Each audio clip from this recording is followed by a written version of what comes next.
Hi, I'm Kylie Cantrall. I play Red in Descendants: The Rise of Red, and I'm here with Young Entertainment. I'm so excited to be FaceTiming you right now.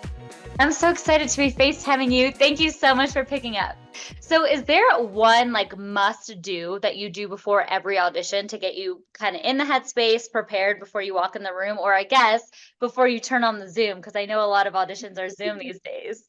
I mean, that's the interesting thing is I feel like I used to have more of a ritual when I would go into the room Yeah, because it's so nerve-wracking. You literally have one chance to nail it. yeah. Um, but now it takes away the kind of facade of it now that you just like put the camera on the tripod, you can do as many takes as you want. You're in your living room, like I have sweatpants on, like it kind of removes the nerves for me, which actually makes it so much easier to do auditions now without that like, oh, I have one chance, I can't mess this up feeling. Oh my gosh, it's such a game changer because the pressure I feel like is what kills us. Like when we walk in the room, it's so intense. And so Right. just to be able to do it at home. So what do you do? I don't know if you do this. I've heard some actors do this. Like if they don't have a partner to read the scene with them when they audition, that they will record their voice doing the other part. Have you ever done that? Or what's your go-to? Like how do you make that happen? That's really cool. I love that people get resourceful with it. I mean, lucky enough for me, I have my dad in the other room, so he's usually my reader. He's good at tapping into different characters. We actually have a joke because like he'll go so full out being the other character, like he'll give them accents. And if it's like a girl, he'll do a higher pitched voice. And I'm like, dude, like you swear that I swear you're trying to book the job more than me. Like he'll be like, "Oh, I think they called back, but for me this time." Okay, I love this. How sweet is your dad? That's so fun. Do you ever have a hard time staying in character because it's your dad and you just want to laugh or something like that? Because Yeah, I especially if love I actually just did a tape not too long ago where he was like my best friend and we're talking about boys and he's like, "Oh, tell me." Like this is so bizarre. Oh my God, I love it. That is the cutest thing ever. So, speaking of auditions, when you auditioned for Descendants, The Rise of Red, was there anything new about that audition process, or maybe just something that you learned through the audition process that just stuck out to you? Hmm. I actually feel like that was one of the more calm auditions that I had ever done because yeah, I didn't feel particularly nervous for it, which is rare. I mean, it maybe is because I was on a Zoom with like all the Disney execs, but maybe because I was like in my living room at home, it felt Yeah. more like I was in a safe setting that I was kind of able to kind of center myself and feel grounded. But literally it was like really chill. One of the most chill auditions. I just jumped on, read the lines a couple of times, did the scenes, and then like I kid you not, a few days later I got the call and that was it. Oh, I love it. I love when stuff in life just kind of works out easily like that. It's kind of rare. So I love that. That's amazing.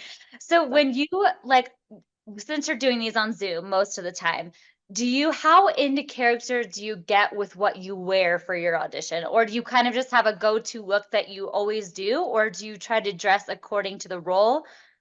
Oh no, I like to get super in character because for Okay. me, I think I'm such a visual person that I'm one of those people that if I go to the gym, I have to be in a workout like matching set. Like I have to have my Lululemon zip up to get me in the headspace to work out. So Yeah. I think that applies with auditions. Like for me to fully feel like the character and get locked in, I have to be in a wardrobe that makes me feel like I'm someone else, like I am that character. So with Red, I had like a dark leather jacket on, which is crazy because she has so much leather in her look. So kind of foreshadowed that. But I had Wow. leather, I had some red like clips in my hair, some red pants. So I definitely tried my best to kind of emulate the vibe that the character was giving off. Yeah, that's such a good way to put it, the vibe. I love that. Do you remember where you were and what you were doing when you got the call that you got the role? Yeah, I was walking out of a meeting. So I was with like my manager and someone else from my team and my dad. So it was like cool that we were all together. and my manager was like, "Oh my gosh, it's your agent on the phone." Like he put it on speaker, and my agent did the classic like, "Kylie, I have some unfortunate news. You're going to be really busy in January because you booked Descendants." So it was that classic plot twist. I Every agent love does that. But yeah, he got me. And I was super just ecstatic. And I immediately called my best friend and it. she started bawling, and her whole family was on the phone and they all were like in tears. So it was a cute moment. Oh, that's so sweet. Did you do anything special to celebrate the news? Hmm. That's a great question. I actually don't feel like I did. That It's would have not been too a great late. excuse. That would have been a great excuse to throw a party. I think honestly, everything was moving so insanely fast at that time. I was just about to leave to go shoot High School Musical right when I found out the news. So I think I hopped on a plane to Utah literally a few days after I got the news. So I was filming and busy, but it all just went by so fast. Yeah. Oh my gosh, that is so fun. So, being that your character is from Wonderland, what was your favorite thing about that place? Ooh, I think Wonderland, there's something really magical about it. And I feel like we all have this idea for what Wonderland kind of looks like. It's been reimagined in different ways through different films, like the Alice in Wonderland films. And I think we have an idea in our heads about it, but seeing it in a new reimagined way in this film, like our own interpretation of Wonderland, I think is really cool. It's a fresh take on it. And in this film, particularly, Wonderland is a bit more like uh what's the word? I mean, there's like the Crimson Army that are like the guards that are constantly like watching over the city. So it feels like a bit more tense and like there's more strict rules. And that is because of the Queen of Hearts creating this very kind of strict environment. But it also, there's some magic about it. And I think we see that with Red when she, kind of lets loose and runs around the town like late at night incognito and she's causing all this madness. We kind of see the beautiful side of Wonderland, that it is this magical place that Red grew up here. She runs around, she owns the town in her own right. So yeah, it's just fun seeing the world, and especially because I was working with green screen when I filmed it, so I had no clue what it was going to look like. So seeing the final product and all the red and the castle and just the magnitude of it was really cool to see how it turned out. Oh my gosh, you probably just had chills like the whole time watching it. That's so magical to see it come to life and like you're in it. That's crazy. Truly. It's That's insane. so that's so fun. Did you find that there was a challenging part of this project? And if so, how did you overcome it? Hmm. I feel like every project comes with its own challenges, Yeah. but I would say with this one, I mean, I think there was like a stamina that I had to just develop and kick into that gear because of the fact that, I was on set every single day for 3 months. Like there was never a day that I wasn't filming. So just having that mental and physical endurance to, push through those long days. And also like, um, I feel like with Red too, she's so like multi-dimensional. So I'd be doing one scene where she's like emotional, and then another scene where it's like a little more comedic, and then her doing parkour. So it was like constantly I was like switching modes, like Yeah. trying to keep track of where she was in her character journey and her character development. So that was a lot just to like keep mental note of that. But it was so fun, such a fun challenge. I loved it. Yeah, that's amazing. Also, one thing I found too, like when you're on set like that for a long period of time and you're constantly doing something that's kind of calling you to rise to the occasion, and you do that over and over again, you become like you enter into the next level as an actor because that repetition just takes you to that next level. And it sounds like you were totally like that was you every single day. So you're probably like a whole new Oh actress now. yeah, I was Just locked in. I was a machine by the end of it. Like just muscle memory, the repetition of it. You're totally right. That's so cool. So speaking of like the whole acting side of things on this project, since you're filming every single day for 3 months, do you work with an acting coach or do you just like get the script and then you do the table read and then you just go into it? Like, what is this? What does a process look like this? Like when you're the star, are you working with a coach or are you just kind of doing things on your own? Yeah, we had a lovely dialect coach on set, Ria, who I absolutely adore. So I think working with her helped a ton. And our director, Jennifer Fang, like we had a whole month where it was really just the training aspect of it. We were going over the scenes like top to bottom, like every day for that month. And also I was doing the parkour training and choreography and working on that. So we had a whole month of just like boot camp, like getting us ready, getting us locked in for filming so that we could just go, go, go.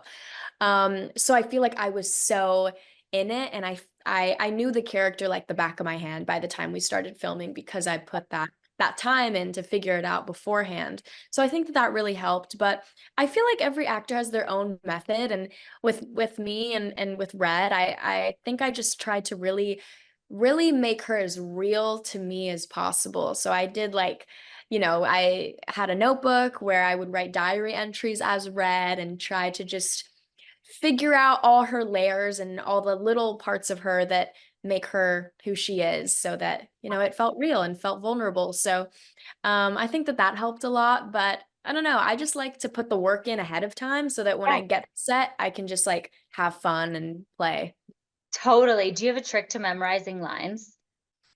I feel like I always get asked this. And I don't know what to say because I don't really have a trick. I think it's just repetition. I see it kind of like choreography in a way. Since I Yeah. grew up a dancer, I think I just apply that same thing to lines, just like the repetition of it, the practicing. Yeah. Um, yeah, kind of boring, but it's Oh, good. great. Okay, so speaking of being a visual person, and you said like you like to dress up and get in character for the auditions, what was your get ready with me every day on set? Like, was hair and makeup intense? Were you in the trailer for a long time getting ready? What did that look like every day preparing to be read? Oof, it was insane. I had never gone through a transformation quite as drastic as playing Red, because it was the red wig, it was the makeup that was so heavy, the red lip every day, the nose ring, all there are so many aspects to her wardrobe too. Like I always needed some people from wardrobe to help me because there's so many little details in her look that I couldn't just do on my own. Yeah. Um, so it was a full transformation. And some days I would be in the hair chair for like 3 hours. They kind of like started, I feel like, getting in the rhythm of it. Like the glam team was moving really, really quickly towards the end because we Yeah. had to. But yeah, I remember there were some days where I was like, oh my God, I've been sitting here for a long time. Like, That's yeah. intense. What did you do when you were just sitting there? Did you have any like go to, I don't know, were you just scrolling? Were you chatting? What did you do for Oh 3 yeah, a hours? lot of like Netflix. I'm trying to think what I was watching at that time. I might have been watching Dance Moms. I think I was doing like a Dance Moms binge at that time. So, watching that in the hair chair, asleep a lot of the time, early days. Um, yeah. That is so fun. Okay, if you were to live in any princess palace, which one would it be? And what is one thing that you would need to have in that palace? Hmm. That's a good question. Whatever the palace is where Jasmine, Princess Jasmine and Aladdin, whatever that palace is, I would probably pick there. And then a necessity, a phone charger and a phone. Love it. You're a practical princess. That's what you are. Yes, I gotta love have it. it. How cute. Okay, if you could be a Disney villain for a day, which would it be and why? Ooh, maybe Queen of Hearts. Ooh, cute. Good Step answer. into my mom's shoes. I love it. Was there anything, so a little bit of a throwback, was there anything that you learned, like acting wise, from being on High School Musical, the musical, the series, that you brought with you into Descendants, The Rise of Red? Hmm. That's really good. I think something that I became more aware of because of my character on High School Musical, I think is like the physical acting of it all and really trying to figure out the physicality of the character you're playing, because I had to do a lot of that with Danny. Um, because I feel like how she carried herself and her body was so much of what made her that Sharpay, like mean girl. Like she always had her hand on her hip, like always had a strut when she walked. So I really had to figure that out with her. And then it made me like, oh, I need to be doing this with every single character, like figuring out how they stand and how, how they just navigate the world. So I think that's something I did apply with Red, is like figuring out her little mannerisms and how she moves. And I think that is something I definitely brought with me from High School Musical. Yeah. Oh my gosh. That is such a good point. And a lot of times, like, yeah, that's kind of secondary because you do all the inner work as the character. And then sometimes that doesn't come out physically and you have to put like more intention. That is such a good point. We have a lot of young actors that follow us. So we do like the master class segment. So this will be like so good for Aw. them, to learn, because that's such a good point that you might not think about. Now, I don't know if you've heard about this, but there is a famous behind the scenes clip of Whitney Houston and Brandy when they were working on the song Impossible from their time on Rodgers and Hammerstein's Cinderella. And in this clip, Whitney says to Brandy, "Why are you down there?" Meaning like she was singing in such a low range. So, what would be going through your mind if Whitney said that to you when you were singing? I would be shaking in my core if that was the case. I mean, that was actually like there's that was one of the sweetest things to watch on set was Brandy and Rita, because Rita had been a huge Brandy fan growing up. I think her first concert was Brandy.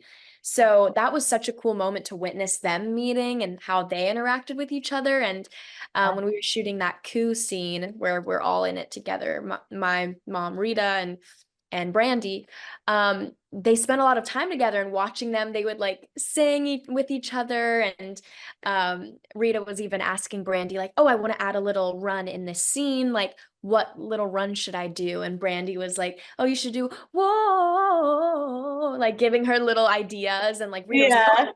like taking notes. Like it was just like so cool to see that, one of those like priceless moments. But that's the perk that comes with working with incredible vocalists. You pick up little tips and tricks. Yeah, that's amazing, which leads perfectly into my next question. So if you were to do like a sing off or like a riff off, like they call it in Pitch Perfect, against Rita Ora, what are some songs that you think you would do to like go back and forth between you two? Ooh, I probably have to do a Rita song. I would do like Black Widow Baby. I remember loving that song as a kid. I love it. That is so fun. Okay, so in our last interview, when we spoke about your role on High School Musical, the musical, the series, you had mentioned that you had a scene with Joshua Bassett, who plays Ricky Bowen in the show, that got cut. But we posted that clip about you talking about it, and everybody was like, but wait, can you tell us about the scene, like what the storyline was from the scene? Are you able to share that with us? Yeah. So that was supposed to be my introduction, is Ricky Bowen. He's walking down the hall and then we bump into each other and I'm like, "Hey, do you know where the field is? Like I'm performing. Like you don't know who I am, do you?" And it's just like this little sassy interaction. And yeah, Danny's flirting a little bit, whatever, just, turning on the charm. You can't really tell whether she's like good or bad. But sadly, that scene will never see the light of day. It happens. That's so funny. Is there anything specific that you remember from that moment, like working with Joshua? Joshua's like one of the sweetest humans ever. He was so welcoming to me, and I just remember being like, "Oh, I think this is gonna be really fun," because that was my first day on set was working with him. So I was like, "Wow, this is gonna be a really fun experience, I think." Yeah, I just remember him singing like the whole time, and we were like, occasionally I'd jump in with a little harmony or something, but he's very musical and such a talent. that's so fun. I love it. Okay, and then one last formal question, I guess you could say. So obviously, since you were in High School Musical, the musical, the series, I know the fans, oh my gosh, we have so many incredible fans that just rave over that show, and they're sad that it's over. So what is one thing that you would say to the fans just knowing that it's over and it's been a minute, do you have like a message for them that would maybe like comfort them or just, I don't know, a message for them? Uh, hmm. To all my wildcats out there, you held the most special place in my heart. I know I was only at East High for a short amount of time, but I think Danny had a great time. I hope that she graduates East High, and maybe it's not the end of her story. Maybe we'll meet her again, but I had the best time. That's so good. Yeah, you never know, right? Maybe it's not the end of No. the story. Amazing. Okay, we're gonna do rapid fire really quick. So just whatever comes to your mind first. They're short and easy questions. So rapid fire, and it's all about first. So what was your first acting role? First acting role, I played Tessa on Bizarre. I was Olivia Rodrigo's little cousin. Oh my God, how cute is that? And then, oh my God, that's like full circle. I love it. First audition. First audition, it was for I think it was for some sort of like little commercial. Why am I blanking now? I don't know. It was for some like kitty commercial. I don't know. Remember if you booked it?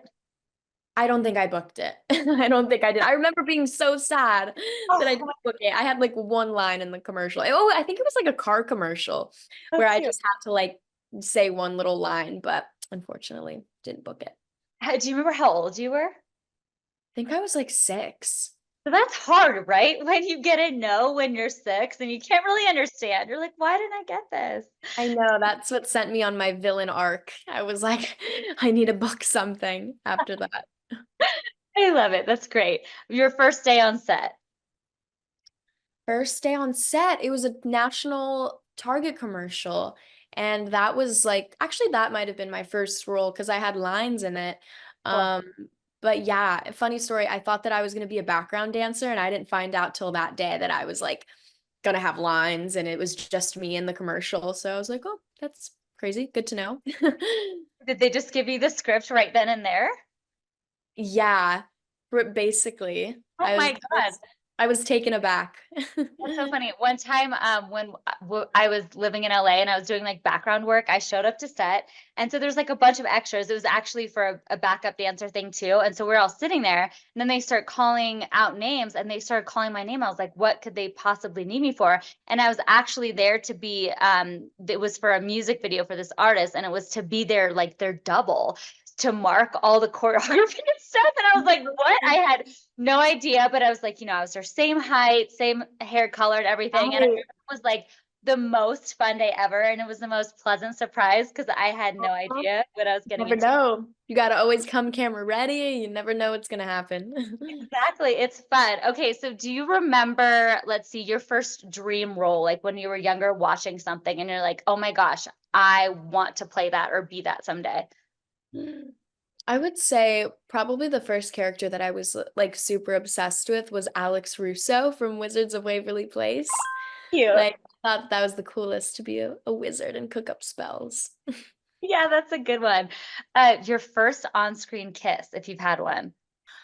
Yes, my first on-screen kiss, it was actually with Max Donovan, who played my best friend in Gabby Duran and the Unsittables. We had like a scene where we like bump into each other and like accidentally kiss.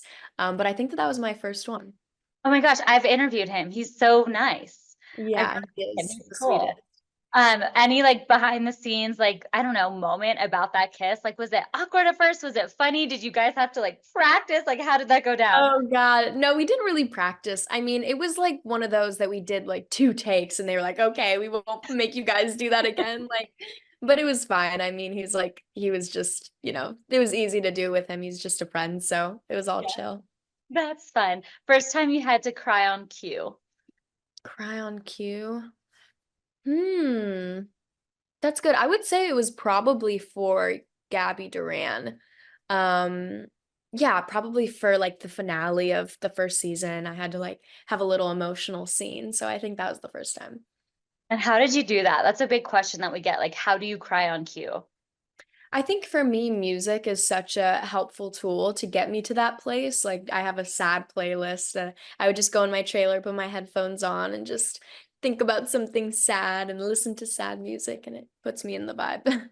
Yeah, for sure. Okay, last one. First movie or TV show. I guess we kind of just went over this, but first movie or TV show that inspired you to become an actor. Like, try to think about like your youngest age possible that you saw something. Uh, hmm. It was probably something Disney related. Yeah. Like Wizards of Waverly Place, probably. I think that was like the earliest show I can remember that really impacted me as a kid of like, "Ah, need to be on screen like that. I want to be just like Selena." So probably that. Totally. Did you ever watch Lizzie McGuire?